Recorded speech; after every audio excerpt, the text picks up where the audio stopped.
We have contact from inside the White House. Trace confirms it's the president's sat phone. Put it through. Mr. President? Negative. Identify yourself. Echelon 4. It's one of yours? Designator. Oscar Zulu, 309er. Jesus, Banning? Where are you? In the Oval Office. There's the president in the bunker. Can we trust him?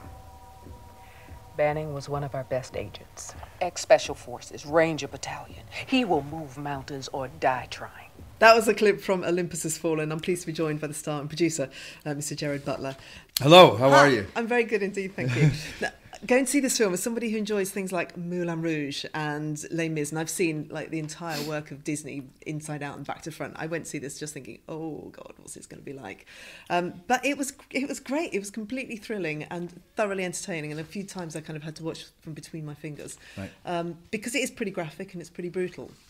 And was that a conscious decision to spare no punches? Even the dog gets it. I mean, you know, you spare no one. Nobody's spared in this movie because I think if you're trying to create a realistic terrorist attack, you go, well, how would that be in reality? And people wouldn't necessarily be spared, especially if it was effective. So we wanted to not turn away, not shy away at anything, and it's definitely an R-rated movie. But at the same time, we wanted to give it, you know...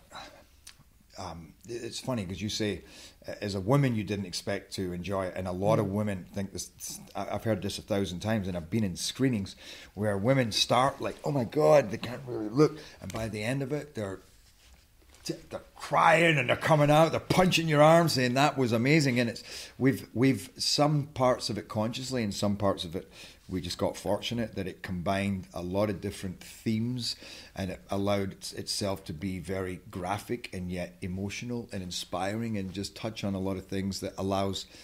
Each theme is so powerful that it allows everybody to overlook perhaps a theme that they wouldn't normally get into. You've got really strong roles for women as well in there with it's Melissa Leo and Angela Bassett, and that was a conscious decision because they are formidable. Absolutely.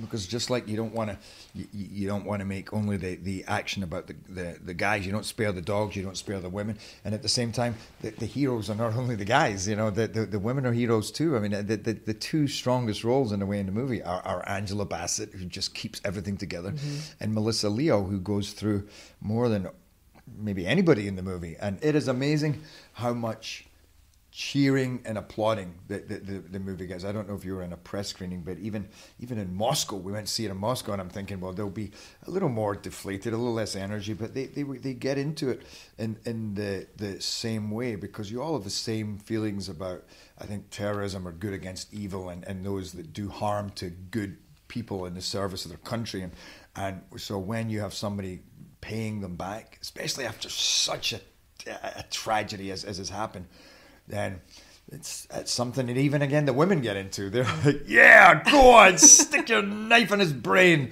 you know. And twist. Oh, you do get some great scenes. The women were the ones who were laughing without a shadow of a doubt, because as I say, you get some great one-liners there, and things that you say. And the line where I was, there were quite a few women in there.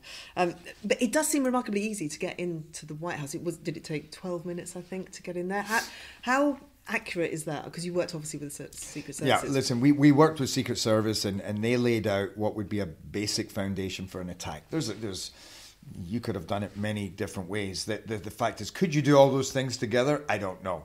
But it was the 12 minutes is perhaps true for the Marines to get there. But what a lot of people would forget is that there's 80 security Secret Service in the White House.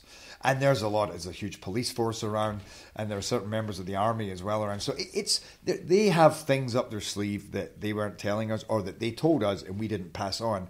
But we wanted to still put as much fascinating information that is revealing to an audience about what is the Secret Service culture, what is the psychology, you know, what do you do when you get in there, closing the air vents, assessing enemy capabilities, establishing outside lines of communication, all those things that you can kind of go, oh yeah, I feel involved in this attack, and then the counter-terrorism plot. And I mean, physically, this was incredibly demanding. The most demanding film that you've done? It It must I be don't know. close, I've 'cause done when some you were doing demanding movies. I mean, 300 was pretty demanding, but in actual fact, I had more fight sequences in this. Just hand-to-hand combat, and they were pretty brutal because they were just mano-a-mano, punching, kicking, and slamming against walls and slamming into grounds and having your head bashed, and so. But that's one of the things I think this movie really has going for it, because when you watch those fight sequences, you are like, oh my God, they're intense. How many days was that? Was that 3 days that you did that 3 days intensive just hand-on-hand for combat? one. Okay. I had about 8 fight sequences, but there was one, the final sequence at the end was 3 days fighting a guy who's been doing kung fu since he was 6 and is built like a brick house. He's actually a friend of mine. This is Rick Yoon. Rick Yoon, yeah. And I was reading that you also, because you've been to Thailand and you were doing these blessings in between the fighting. Is that true? Well, yeah, we actually it wasn't Thailand. I was just in Thailand, but it was in India. I went down to a place, and it's called the Oneness University, and we you kind of meditate and go through these rituals, and you learn to give blessings. It's like a passing of energy. He did the same thing, but in Fiji, but with the same guys. And so we used to do these blessing ceremonies where you literally stand, and I know it sounds insane, but it's actually very empowering. And the next minute we're playing opposite each other in the movie, and he's playing this like master villain, and I'm playing the hero, and we're knocking shit out of each other. And then at lunchtime we'd be like, "Fancy a blessing?" And what shape were you in by the time you finished? At the end of the day, when you fall into your bed, having done a day's work like that. Yeah, listen, I got to tell you, I mean, I have photos of my arm turned black from this Wing Chun where I kept getting banged in my arm. I had a bruise the side of a melon and with the back of my thigh. I was hit by a bullet in the eye. I actually broke 2 little bones in my neck, and by the way, that's just there's also the jumping up and down and the fighting and the boxing. So what happens is an achiness in a lot of pools. So you get into bed, you sometimes finish work and you're just crawling into bed, and then you wake up in the morning, you feel worse, and you got to go back out and do it all again. But to me, when you see the movie and you see it all come together, almost the more effort that you put in, and the more you suffered in a way, the more you take pride in the finished product. Well, as you're leaving and you're limping out, I guess you're limping out for real. I was limping out for real, absolutely. That often happens in movies. In 300, I got drop foot. It's the funniest thing, because I knelt down for a long time, and I had to tie leather around my ankles. When I stood up, my leg went numb, and it stayed numb for 3 weeks, and my drop foot, so I had no control over my foot, and I would literally trip over pavements, and I had to do these fight sequences. And I'm doing this, and sometimes I would just fall. While I'm talking to somebody, I would take a step and just kind of fall over, and they'd be like, "Dude, you're Leonidas. What's going on here?" How do you avoid being jingoistic when you're making a movie like this? I read that the president's speech was really important to you, the words that he was saying. With that, to me, is one of the most important parts of the movie, because I find the movie is very patriotic, and yet we pushed it to the brink of how much you could make your heroes, or your hero country, the good people, how much they could take a beating and not look really stupid, and that you could pull it back, where an audience wouldn't abandon you and say, "You've gone too far with us," So, and in that respect, that's why I think that they accept it here in Britain and in Russia, because it's not saying we're Americans and we kick ass. It's actually, this was a day where there was a 100% fail.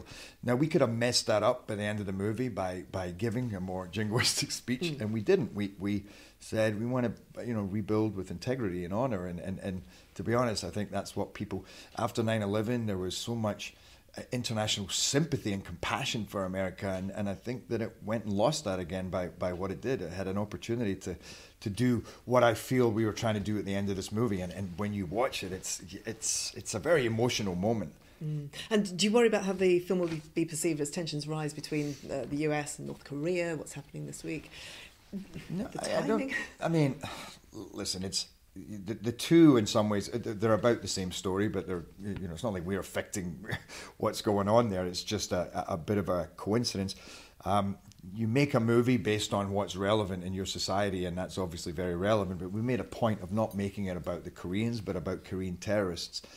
So it's a rogue organization. But I don't... I guess the fear is that it would be seen as being propaganda, and that is what you absolutely don't want it to be. But propaganda for who?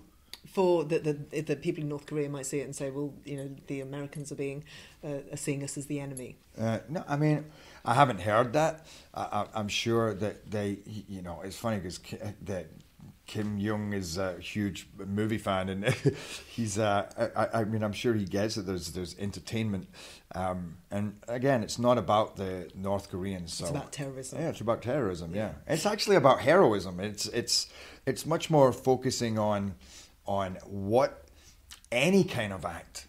You know, it could be a natural disaster, it could be, but it's really about what tragedy or when you're outmanned, outgunned, or just in the worst position possible, your darkest hour, what does that bring out of you? To me, it's a very bonding movie. At the beginning of the movie, you see they have different politics, they have different ideas, but at the end of the day, when push comes to shove, they all come together, and that's a very rousing idea. Can I just talk to you about music? You used to be in a rock band. So obviously, I have a musical background. So what was your rock band called? Did people know? It was called Speed of Life, and then we changed it to Speed just to be a little more zippy. Yeah. And what genre was it? Was it heavy rock? And what did you do in the band? No, rock. I sang because you were the front man. I was the front man. That's what I was. I was more like an entertainer, and I sang. And you know, we would be. I guess if we were doing covers, it would be like the Doors or Jimi Hendrix or the Rolling Stones.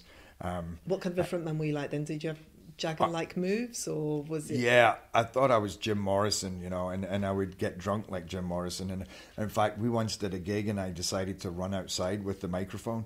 And the craziest thing is, when I ran outside singing, a guy had just been hit by a car, but by the wing mirror of a car, and his nose was all gashed.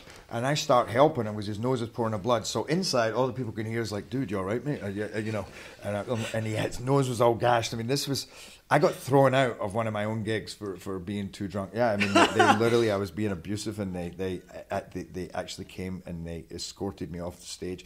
Now, I wasn't always like that. We also did some great gigs. So you were a good band? We were a good band, yeah. Yeah.